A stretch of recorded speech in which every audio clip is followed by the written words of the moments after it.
মিষ্টি মিষ্টি বন্ধুরা, যে যেখান থেকে আমার ভিডিওটা দেখছো, আশা করি সবাই সুস্থ ও ভালো আছো। আর আমিও ভালো আছি। আর এই যে আবার একটা নতুন ব্লগ শুরু করলাম। আশা করি তোমাদের ভালো লাগবে আমার ব্লগটা। তো দেখো, লাইক কমেন্ট শেয়ার করে দিও, আর একটু একটু লাইক করো। আর আমি তোমাদের কমেন্টের আশায় থাকি, একটু কমেন্ট করো। তো চলো, আর আগের দিন যে ভিডিওটা তোমাদের দিয়েছিলাম রাত্রেবেলা, রাত 2:30টার সময়, ওটা আমি আস্তে আস্তে তোমাদের সব ক্লিয়ার করব। কিন্তু তোমাদের একটু ধৈর্য ধরতে হবে, আমি নিশ্চয়ই ক্লিয়ার করব। তো চলো, যে রান্নাঘরে চলে এসেছি, এখন চা করব।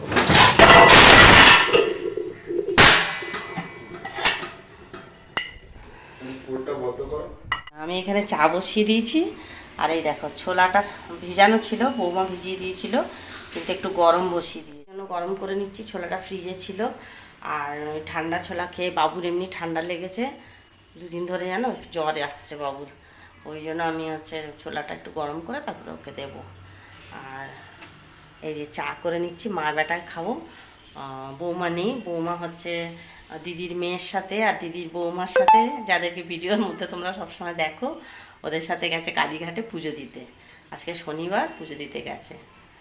চলো, চাটা খেয়ে তারপরে আসছি। বৌমা তো টিফিন করে রেখে গেছে, আর দুপুরের রান্নাটা আমার করতে হবে। তো টিফিনটা খেয়ে আর তারপরে রান্না বসিয়ে দেবো। এখন 9:45 বাজে, বাবু এখনও বেরোয়নি। বাবু বেরিয়ে গেলে তারপরে রান্না বসাবো। আর দেখো, তোমাদের দেখাচ্ছি কি টিফিন করে রেখে গেছে। কি ভাজা, এই যে রুটি। তো বৌমা গেছিলো বাজারে, আর তোমাদের বললাম যে, তোমাদের বলা হয়নি মনে হয়, সেদিন বৌমা বাজারে গেছিলো, আর আমার শরীরটা ভালো ছিল না, ওই জন্য আমি দুদিন ভিডিও দিতে পারিনি। এখন আজকে মোটামুটি ঠিক আছে শরীর।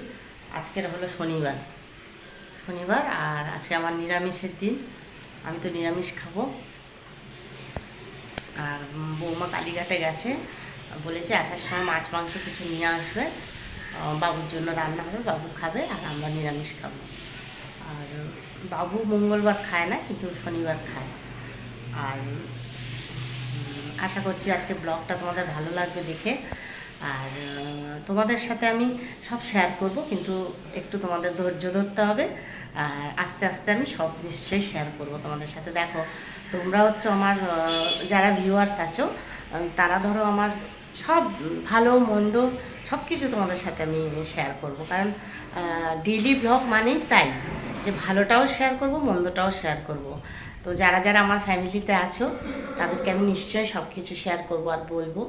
দেখো, মানুষের যে জীবন, তাতে চলতে গেলে তার সুখ দুঃখ সবই আছে। তো সব সময় সুখ থাকে না, আর সবসময় দুঃখও থাকে না। আমি ঈশ্বরে বিশ্বাস করি। আমি মনে করি যে কেউ যদি সৎ পথে থাকে, অনেস্ট হয়, তারপরে কেউ যদি ত্যাগ স্বীকার, বিশেষ করে যদি কেউ ত্যাগ স্বীকার করে, যদি কেউ কারো ভালো চায়, কারো ভালোর জন্য যদি কেউ কারো জীবন থেকে, তারপরে কেউ তাতে যদি কারো শান্তি হয়, কেউ ভালো থাকে, আমার মনে হয় এর থেকে বড় ত্যাগ আর কিছু হতে পারে না। তো তাই বলছি আর কি, জীবনে চলতে গেলে সুখ দুঃখ দুটোই আছে, তো দুটোকে নিয়েই চলতে হবে। আর মানুষের যেমন সুখ সবসময় থাকে না, দুঃখও থাকবে না সবসময়। আর একা থাকা মানেই কিন্তু খুব স্ট্রং হয়ে যাওয়া, মনের দিক থেকে, শরীরের দিক থেকে। আর আমি সকালবেলা উঠে একটু এক্সারসাইজ হালকা ফুলকা করি, সেটা তোমাদের দেখাই না কেন। দেখো, বাড়ির লোক পছন্দ করে না যে এক্সারসাইজগুলো আমি শেয়ার করব তোমাদের সাথে। কিছু কিছু জিনিস আছে, দেখো, শেয়ার করতে পারি না, ওটা একটু প্রাইভেসি থাকাই মনে হয় ভালো। আর দেখবে, বিশেষ করে মেয়েদের ক্ষেত্রে, ছেলেরা সব জিনিস দেখাতে পারবে, মেয়েরা কিন্তু সেটা পারবে না। তো ওই জন্য আমি সকালবেলার এক্সারসাইজটা শেয়ার করি না তোমাদের সাথে। তো ওই জন্য তোমরা কিছু মনে করো না। আর তোমরা তো দেখেছো আমার ছেলেও কেমন করে, ক্যামেরার সামনে আসতে চায় না, তারপরে ও একটু আপত্তি করে আর কি আমার ভিডিও নিয়ে। যাই হোক, আবার মার মানে যে ভাবনাটা, তারও একটু দাম দেয়, যে আচ্ছা মার যদি ভালো লাগে মা করুক, কিন্তু আমাকে আনবে না আর কি, ওই জন্য ওকে বেশি দেখাই না। তো এটাই তোমাদের বলছি যে যদি কেউ ত্যাগ স্বীকার করে, কারোর ভালোর জন্য যদি কেউ কিছু করে, তো তো আমার মনে হয় তার থেকে বড় কিছু আর নেই। তো আমি তোমাদেরকে সবই বলবো, কিন্তু আমার চ্যানেলটা দেখো এখনও মনিটাইজ হয়নি। তো তোমরা প্লিজ একটু সাবস্ক্রাইব করো, একটু সাবস্ক্রাইব করে আর আমার পাশে থাকো, কারণ তোমাদেরকে ছাড়া আমি এক পাও চলতে পারবো না। তো আমার মনে হচ্ছে ভিডিওটা অনেক বড় হয়ে যাবে, অনেক কথা হয়ে গেল। চলো পরে আবার আসি।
মেশিনে দিয়ে দিই।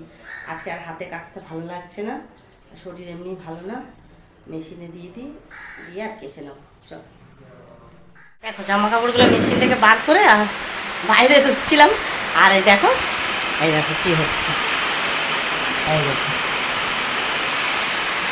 এত জোরে বৃষ্টি এসে গেল, আর বৃষ্টি থেকে বাঁচবো বলে পালিয়ে এসেছি ঘরের ভেতরে। মেশিন থেকে বার করে আরেকবার ধুয়ে নিয়ে তারপরে ওপরে কমফর্ট দিয়ে তারপরে হচ্ছে শুকিয়ে দিই।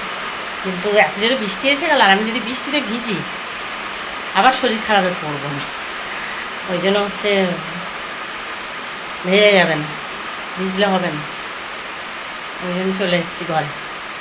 এখন ওরকম থাক, তারপরে আবার ভালো করে ধুয়ে আর মেলবো। সব গামলার মধ্যে রেখে এসেছি গুড় করে। বৃষ্টি ভীষণ ভালো লাগে দেখতে আমার। তো আজকে মানে এই বৃষ্টিতে তোমরা কে কী খাচ্ছ?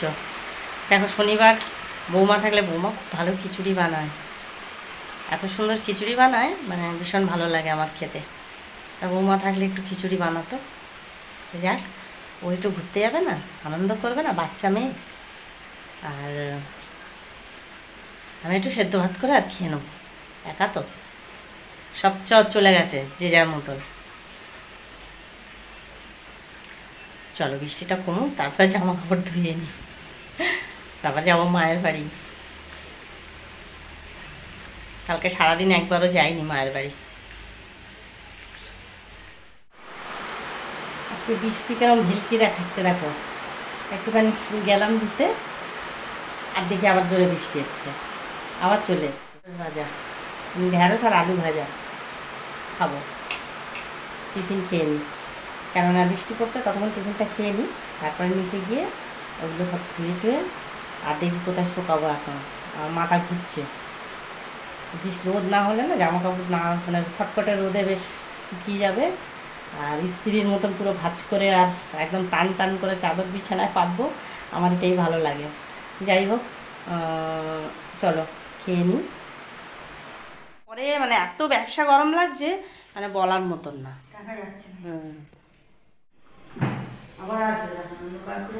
হ্যাঁ বসিয়ে দিয়েছি আমি, আর হচ্ছে ওদিকে তো মাসি ঘরটর মুছে গল্প করছি, আর এই দেখো মাসি ঘর মুছে নিচ্ছে, আর মাসির সঙ্গে গল্প করছি যে হ্যাঁ মানে বৃষ্টি হচ্ছে, বৃষ্টি হলে কি হবে, মানে ভ্যাবসা গরম একটা। আর ভাত হয়ে গেলে আমি তারপরে স্নান করতে যাব, আর মাসিরও ততক্ষণ ঘর দুয়ার মোছা হয়ে যাবে, তারপরে স্নান টান করে পুজো টুজো করে তারপরে হচ্ছে একটু বিশ্রাম নেব। তো স্নান করে পুজো দিয়ে আর চলে এলাম। এবার একটু খাওয়া দাওয়া করব। আমি তো রান্নাই করিনি আজকে, যেহেতু বাড়িতে কেউ নেই ওই জন্য রান্না করিনি।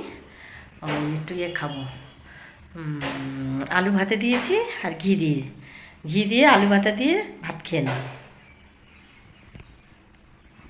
খেয়ে নিই, চলো খেয়ে নিয়ে বিশ্রাম করে নিয়ে আর তারপরে আবার তোমাদের সঙ্গে কথা হচ্ছে। বৌমা আসবে আর ততক্ষণ বৌমাও এসে যাবে। বৌমা আস্তে আস্তে অবশ্য সন্ধ্যা হবে। আর তারপরে আমি তোমাদের সাথে আবার কথা বলছি।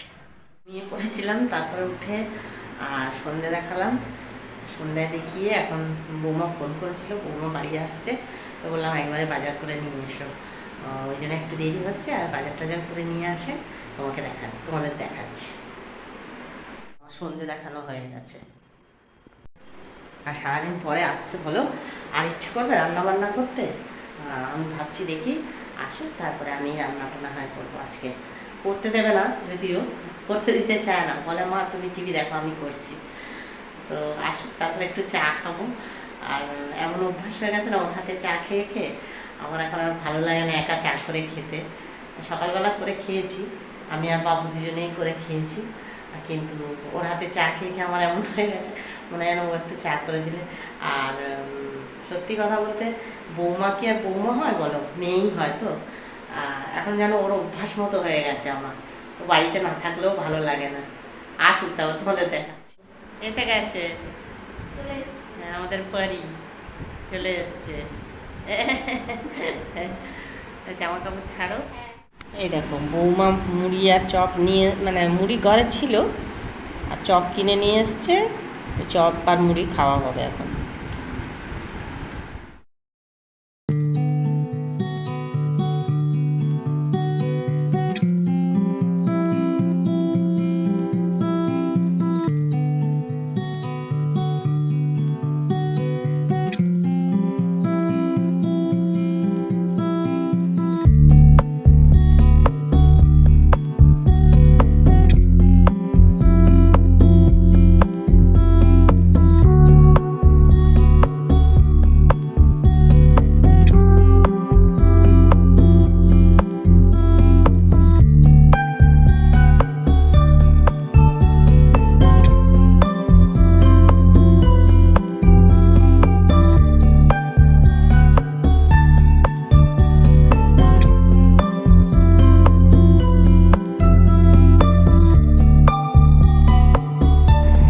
বন্ধুরা, এই যে আমার বৌমা আর আমার দিদির মেয়ে আর আমার দিদির বৌমা তিনজনে মিলে কালীঘাটে গেছে।